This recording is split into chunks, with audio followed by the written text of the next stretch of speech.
अस्सलामुअलैकुम। जैसा कि आप सब लोग जानते हैं कि साफ़ पानी वैसे ऑर्गेनाइजेशन सिंध भर में गरीब और मुस्तहक लोगों के लिए साफ़ पानी पीने का इंतज़ाम कर रही है। हम आज उसी सिलसिले में गांव बाग जान Jatoi UC Bagh Khan Jatoi tehsil and district Sanghar की तरफ आए हुए हैं।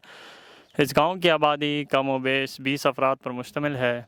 गांव वालों को पानी हासिल करने में मुश्किल दरपेश होती थी।